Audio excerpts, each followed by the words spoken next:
Excelente las presentaciones que tengo que seguir. La doctora Costa, me encantaría que la mayoría de mis radiólogos en Estados Unidos se entrenaran con usted porque no hablan ni la mitad de lo que usted habla. Una de las cosas que vale acotar es el sistema de iOS, es muy bueno. Más y más hospitales lo están adoptando ya en Estados Unidos, lo compró Alphatec hace un año y se ha vuelto muy, muy común. Una de las cosas donde no tocamos mucho fue en la densitometría ósea, que para escoliosis es crítico evaluar la calidad de hueso antes de tan siquiera considerar cualquier tipo de cirugía de corrección.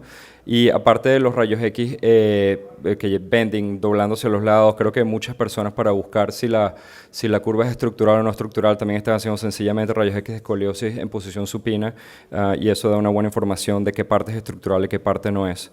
Una de las cosas que habló el doctor Abreu, las columnas de Rossolí y los tipos de curvas de columnas que existen, y que se ha vuelto tema muy común últimamente en Estados Unidos es cuando uno va a hablar de corrección, es hacer una corrección apropiada para la edad, no sencillamente pensar que hay una receta que funciona para todos los pacientes y como todo el mundo habla, la cifosis es un proceso natural, el envejecimiento, y muchos de los casos que se ven hoy en día de enfermedad adyacente, fallas proximales adyacentes, es por sobrecorrección, no en base a parámetros para una persona joven, sino sobre corrección para la década de vida de ese paciente. Así que creo que los cirujanos que traten de hacer corrección de deformidad tienen que tomar en cuenta en qué década de la vida se encuentra ese paciente, y no sencillamente cuáles son los valores absolutos. Una de las cosas que hemos adoptado bastante recientemente ha sido el uso de robótica. El robot, como siempre decía el chairman mío de mi programa donde yo me entrené, es sencillamente una herramienta y la herramienta en manos de un mono sigue siendo sencillamente un mono, así que el médico tiene que entender cómo está usando la herramienta, para qué sirve y sobre todo prevalecer el sentido común. Mis disclosures que no son relevantes. El hospital donde trabajo está en Florida Central, es un hospital de trauma nivel 1, tenemos creo que son 850 camas, 805 camas, tenemos entre los hospitales satélites y el nuestro unas 2.500 camas en total, somos un grupo de 11 neurocirujanos, tenemos una residencia de ortopedia, varias subespecializaciones, es un sitio bastante movido, tenemos un instituto de tumores muy grande, donde llegan muchos tumores de columna, y una de las prácticas, por lo menos de la Florida Central, más grandes de deformidad. Una de las cosas que le quiero mostrar es cómo ha ayudado, porque otra vez esto sencillamente es una ayuda, no es algo que va a reemplazar al cirujano en lo más mínimo, cómo ha ayudado estas técnicas, esta máquina de robótica en el uso de... ¿Le puedes apretar al video para que empiece? Ahí.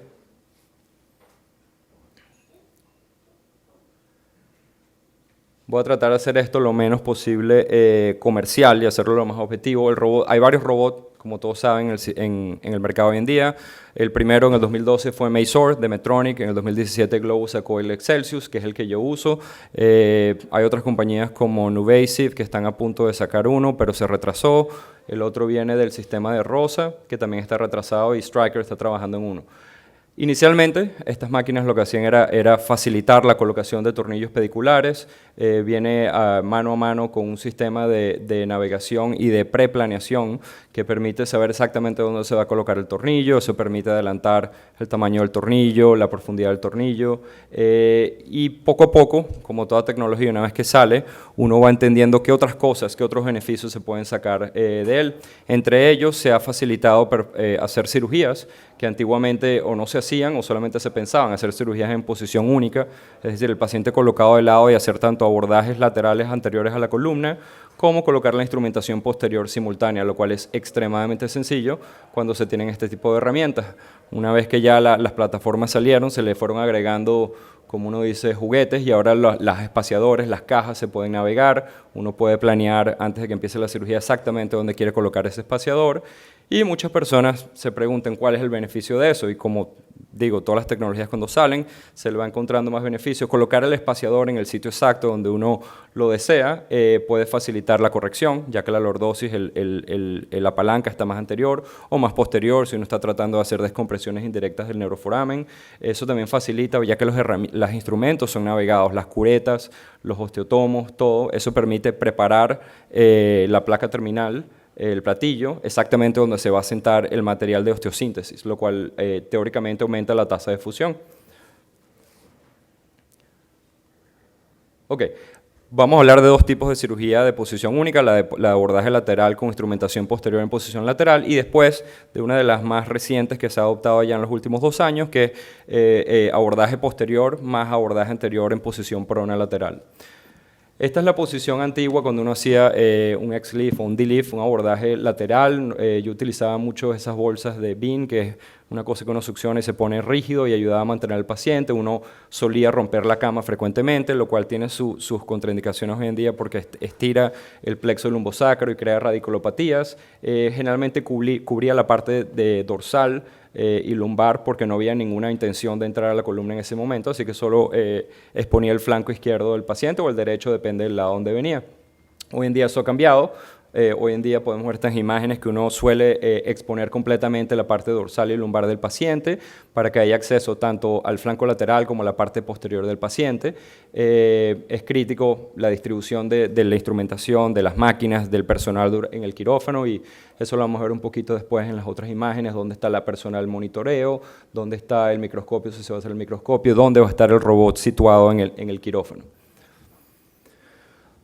Esto nos da otra perspectiva de cómo se ve la navegación. Generalmente es ideal que esté opuesta al cirujano para tener una fácil visualización de la pantalla, de la exposición de la parte dorsal, que tiene que incluir una parte muy lateral del lado que esté bajo en la cama, y esto también tiene que ver con dónde coloca uno el paciente en la cama. Si uno coloca al paciente muy central dentro de la cama quirúrgica, el brazo robótico va a chocar con el borde de la cama y no va a poder llegar a ese lado que esté inferior, lo que hace que uno siempre tenga que posicionar al paciente muy cerca al borde de la cama, y también que cuando uno planea los tornillos antes de empezar el caso, uno sabe que el lado de abajo siempre tiene que ser un trayecto más directo o más recto en sentido AP versus más lateromedial cuando uno está trabajando en el lado superior, el que está más lejos del borde de la cama.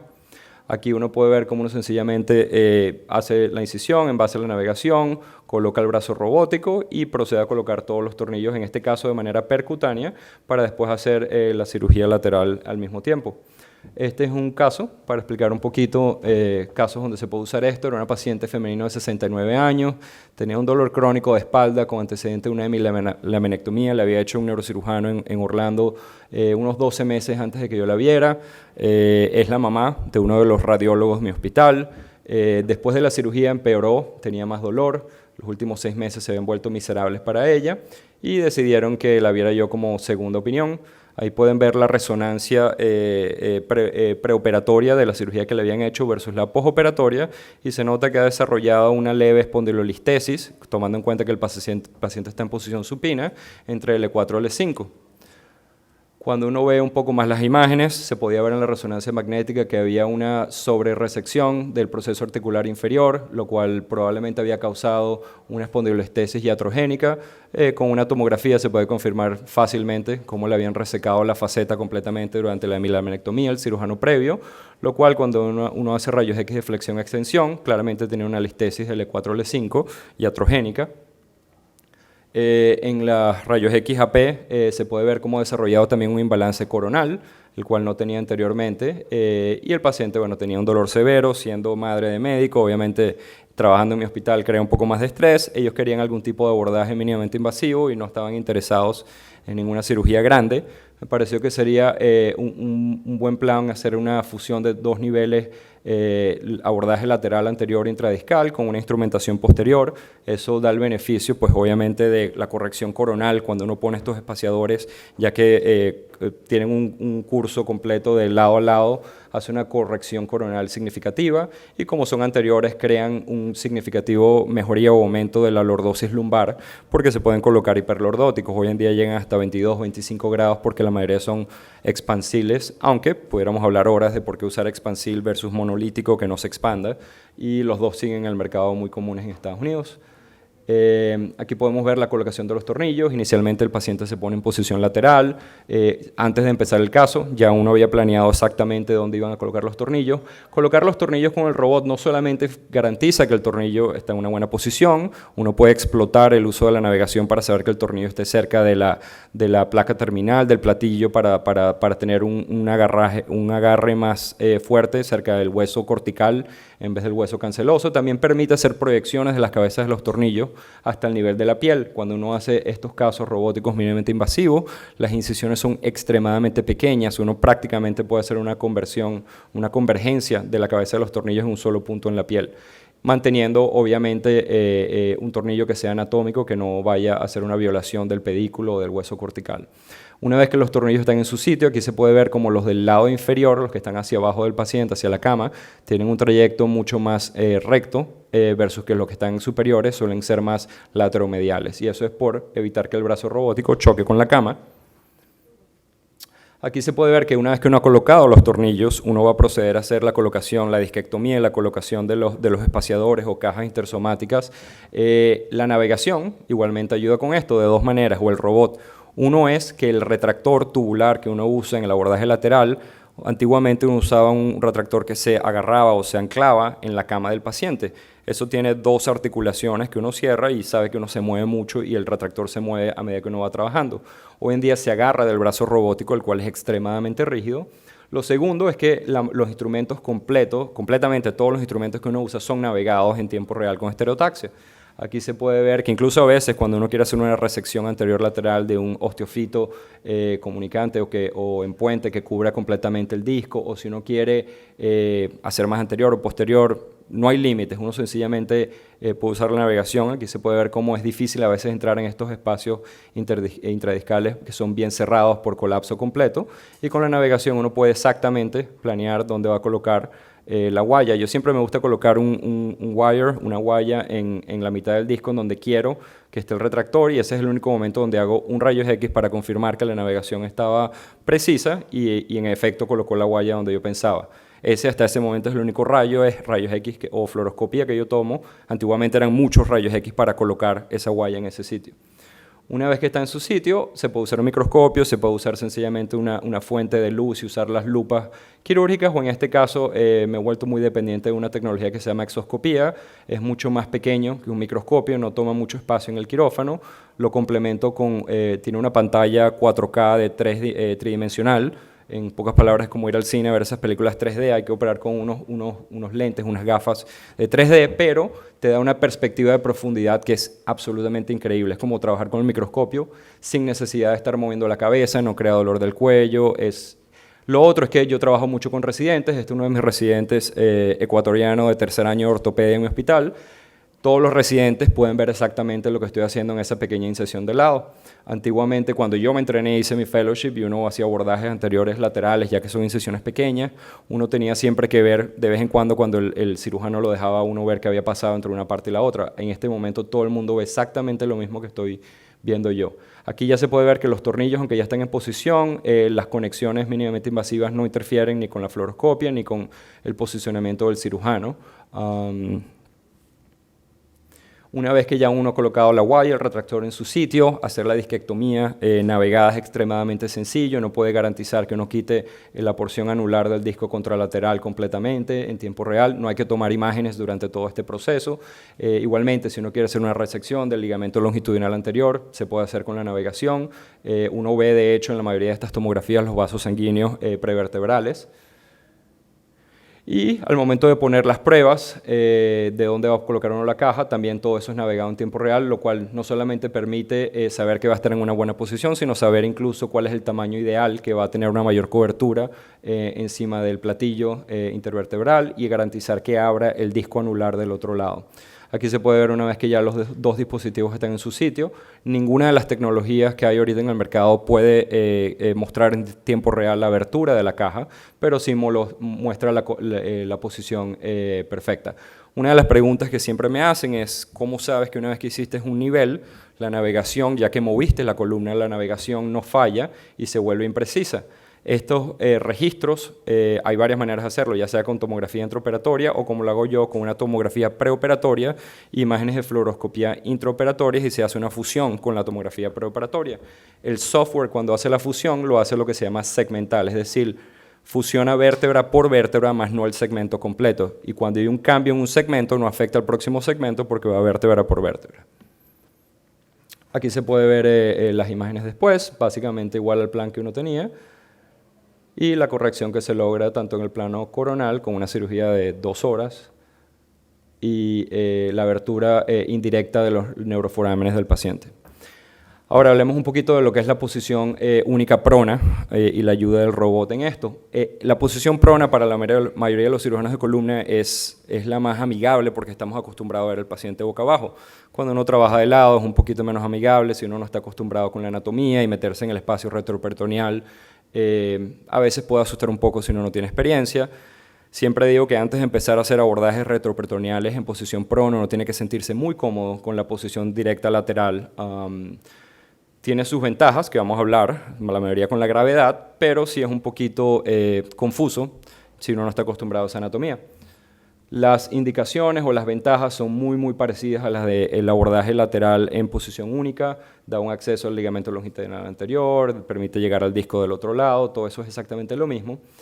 Las consideraciones especiales cuando uno va a hacer este abordaje en posición prona, pues si uno va a venir del lado de la concavidad o de la convexidad, todavía hay personas que creen en ese viejo dogma que uno tiene que venir del lado izquierdo para trabajar del lado aórtico, no del lado de la cava. Sin embargo, o por evitar trabajar cerca del hígado, les puedo decir que yo he trabajado tanto lateral como prono, del lado izquierdo o del lado derecho. Lo mejor siempre es entrar del lado de la concavidad, eso va a dar la mayor corrección en vez de pensar en las otras estructuras de tejido blando alrededor de la columna. Cirugías previas son una contraindicación relativa para disecar el plano retroperitoneal. El índice de masa corporal. En la mayoría de los pacientes obesos, el abordaje lateral, verdadero lateral, es fácil porque la gravedad comprime el flanco del paciente y hace que sea muy fácil llegar a la parte anterior.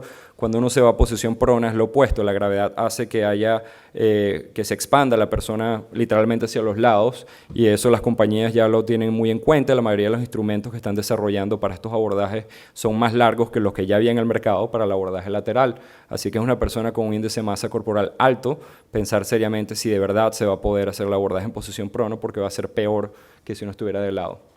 Y la anatomía, hay que pensar dónde está la cresta ilíaca, ya que en esta posición prona no se pueden hacer abordajes oblicuos o anteriores como se hace en la posición lateral, dónde están los vasos sanguíneos, dónde están los osteofitos, qué tipo de psoas voy a estar trabajando, pretendo hacer un abordaje pre-psoas o trans-psoas, dónde están las costillas, etc. Los beneficios exactamente los mismos, una cirugía más rápida, se ahorra instrumental quirúrgico. La posición, aquí también hay muchas variables hoy en día. Hay varias compañías que están trabajando en desarrollar unas camas especiales que permiten poner un tipo de bolster o algo que empuje al paciente para hacer una flexión lateral que facilite la entrada. También permiten asegurar o anclar al paciente a la cama un poco mejor.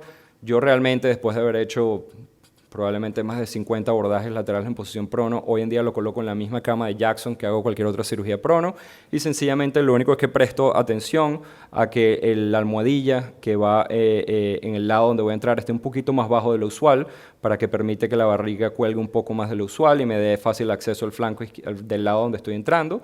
Y lo otro es colocar tape por debajo de ese nivel para que cuando esté usando la disquectomía no haya mucho movimiento del paciente. Pero aparte de eso no hay nada especial. Aquí se puede ver cómo colocamos la navegación, que es la misma pantalla que va a usar el exoscopio, un fluoroscopio. Está el robot del lado opuesto donde voy a estar trabajando yo y la persona de monitoreo está sentada aquí atrás en la esquina. Esta foto le encanta a mi instrumentista porque muestra el calvario por el que ella pasa todos los días con 50 bandejas de instrumental quirúrgico para todo lo que necesito entre los tornillos, retractores, etc. Aquí se puede ver, hay dos opciones. Este fue uno de los casos que hice más temprano cuando empecé en este tipo de abordajes. Decidí hacer primero los espacios intrasomáticos, las disquectomías y después hacer los tornillos, pensando que eso podía tener más precisión en la navegación. Hoy en día lo hago completamente al revés, los tornillos primeros. Otra de las cosas es que en esa época colocaba la referencia, que venía siendo la antena, que es donde le dice a la navegación dónde está el paciente, directamente en el proceso espinoso. Eso tampoco lo hago ya. Hoy en día lo coloco en la cresta ilíaca. La razón por la que lo colocaba ahí es porque pensaba que facilitaba la segmentación de la fusión de la navegación, ya que lo colocaba en el proceso espinoso entre los dos niveles a trabajar. Pero lo que sí les puedo mostrar aquí es cómo el robot sostiene el retractor, especialmente en esta posición. Si uno usa un retractor tubular anclado a la cama, la gravedad hace que siempre haga un tilt, que se vaya hacia abajo y se mueva mucho. Con el robot está fijo y no se mueve en lo absoluto. Eso tiene sus desventajas. Uno no puede mover la cama del paciente una vez que ha colocado el retractor, ya que no se va a mover el retractor con el paciente. La mayoría de las personas que hacen esto en Estados Unidos, incluyéndome a mí, le decimos al anestesiólogo que desenchufe la cama para que nadie ni por error mueva la cama porque literalmente destrozaría al paciente por dentro. Aquí se puede ver un poquito más amplia la imagen, se puede ver el exoscopio, la cámara del otro lado, la persona de monitoreo está aquí atrás, un fluoroscopio como sistema de seguridad para confirmar lo que está haciendo la navegación. Aquí se puede ver en la navegación en tiempo real, donde se está poniendo la instrumentación en el espacio intradiscal. Usar un exoscopio facilita lo que hacen muchas personas que no me gusta a mí, que es o elevar la cama para poder tener una línea visual directa hacia el espacio intradiscal si no tienen esta tecnología. La razón por la que no me gusta, eso es muy poco ergonómico, los hombros están elevados y no se cansa muy rápido. La alternativa que usa otra gente es que inclina la cama para poder ver en un ángulo directo hacia el disco. Eso no me gusta tampoco porque elimina esa opción del sentido común donde los instrumentos deben estar paralelos al piso. Aquí en el video se puede ver dos cosas, que es como mientras estoy haciendo, este es el plan, el azul oscuro lleno, esto que está aquí, que sería como un esqueleto, es de hecho lo que estoy empujando, el trial, o creo que es la caja ya final. Y eso demuestra cómo exactamente lo que uno está colocando va exactamente donde uno ya lo planeó, y lo voy viendo en tiempo real en mi pantalla en el exoscopio. Pero ahí es donde otra parte, donde la navegación de estos sistemas robóticos, ahí se ve en esta época como el paciente se movía un montón y eso fue otro problema. El proceso espinoso se movía tanto que la navegación después de ese nivel quedó inútil. Por eso es mejor ponerlo en la cresta ilíaca. Aquí pueden ver un poco lo que estaba hablando, cómo está el plan, que es donde quiero que esté la caja al final, y este es el trial, la prueba que estoy poniendo exactamente donde quiero que quede la final. Y ya yo sé qué tamaño va a tener, pero lo puedo confirmar. Estas tecnologías tienen varias información que le va entrando al cirujano para garantizar que esté todo en su sitio. El surveillance es una antena secundaria que se pone en el paciente y eso nos deja saber si ha habido mucho movimiento y la navegación se volvió poco precisa. Y lo otro es la deflexión, si los instrumentos que están pasando a través del brazo robótico están creando mucho palanca, lo cual también significa que hay una baja precisión de la instrumentación. Un caso clínico, paciente de 42 años, una historia previa de milaminectomía derecha y también una izquierda L5, 2 años antes, tenía mucho dolor, falló todas las medidas conservadoras de manejo del dolor, tenía una deformidad toracolumbar. Aquí tenemos todos sus parámetros clínicos, una incidencia pélvica de 51 grados, una lordosis de 58, el mismatch no estaba muy grande, pero tenía una deformidad coronal significativa, una densitometría ósea que era satisfactoria. En este caso, la decisión fue hacer una cirugía donde era una fusión con instrumentación desde T5 a la pelvis. T5 porque iba a usar bandas sublaminares para prevenir fallas distal de la unión, en T4, y hacer en la misma posición prona, mientras hacía la escoliosis posterior, hacer colocación de 2 cajas laterales para el ápice de la curva toracolumbar. Aquí se puede ver las imágenes pre- y postoperatorias, se ve la colocación de las cajas, lo cual ayuda sobre todo en el ápice de la curva a hacer esa corrección segmental del plano coronal y aumenta la lordosis sagital. Aquí se puede ver el resultado final en la corrección tanto AP como la corrección sagital. Una de las cosas importantes es cómo uno puede fácilmente resecar el ligamento longitudinal anterior y ahí se ve cómo se puede usar espaciadores hiperlordóticos con una tanto abertura del espacio interpedicular o foraminal como una corrección significativa en esos niveles donde se pone el espaciador. Este es otro paciente, 59 años. De hecho, paciente fue de esta semana, lo hice creo que fue el lunes o el martes antes de venirme. 12 meses antes tuvo cirugía con otro cirujano de columna de la ciudad de Orlando. Hace un año le hizo una fusión abierta de L2 a L5 sin ningún tipo de espaciadores o cajas, sencillamente una fusión posterolateral. El paciente tiene una historia de artritis reumatoidea, usa esteroides de manera crónica. Quedó peor después de la cirugía, dolor severo, no puede, literalmente lloraba en la oficina, no puede pararse, no puede caminar. Ya trató inyecciones, trató terapia física, trató todo. Aquí se puede ver la instrumentación que tiene en lugar, la habían colocado antes, tenía tornillos pediculares de L2 a L4, básicamente tiene un flatback, una pérdida completa de la lordosis, tenía un imbalance espinopélvico, difícil medición ya que tiene reemplazo de las 2 cabezas de la cadera. Había desarrollado enfermedad del disco adyacente y tiene una estenosis moderada severa del canal central y foraminal justo por debajo de la fusión previa. Tenía síntomas de radiculopatía, de claudicación neurogénica, estaba acumulación de líquido sinovial en la articulación por debajo. Tenía un poquito de todo y se podía ver en la tomografía, que todavía tenía obviamente espondilolistesis, pero había quedado con una deformidad en plano coronal. Y lo más importante es que tanto en el lado izquierdo como en el derecho había ausencia de una masa de fusión, había una no unión de lo que habían tratado de fusionar, o sea, tiene una pseudoartrosis y el paciente está completamente deshabilitado debido al dolor.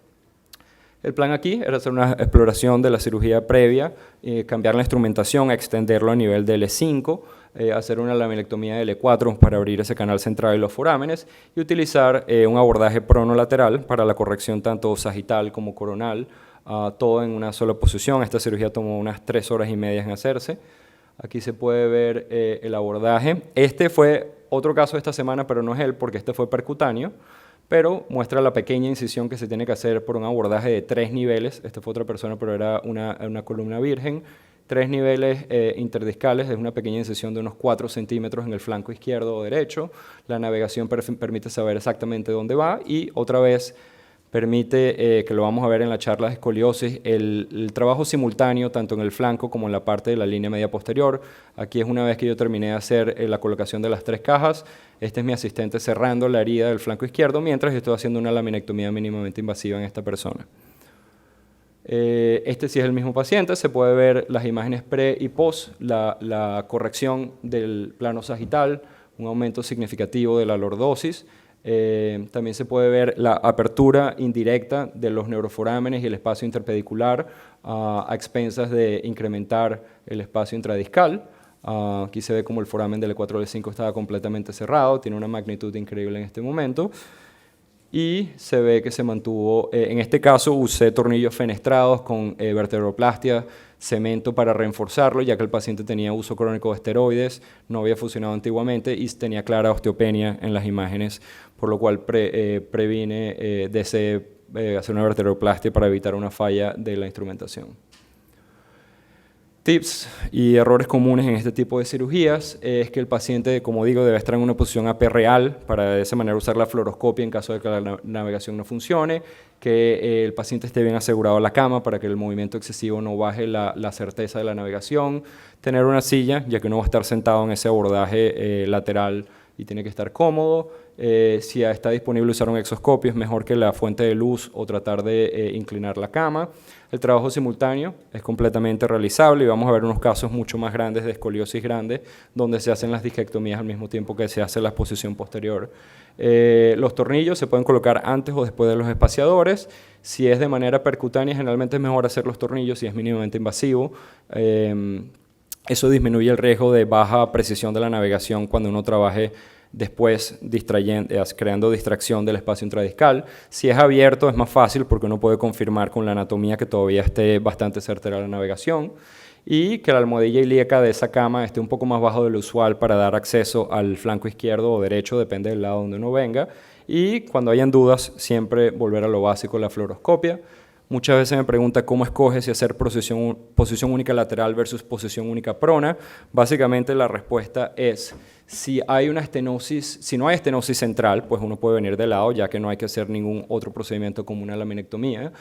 Si no hay que hacer osteotomías posteriores de Schwab grado 1, grado 2, si no hay que resecar las articulaciones, se puede venir de lado. El venir de lado me parece que da un mucho mejor acceso al ligamento longitudinal anterior. Es más fácil resecarlo que en la posición prona. Da un fácil acceso a los accesos oblicuos o anteriores al psoas. Y esto también hay muchas variables hoy en día. Hay personas que vienen en un franco acceso oblicuo.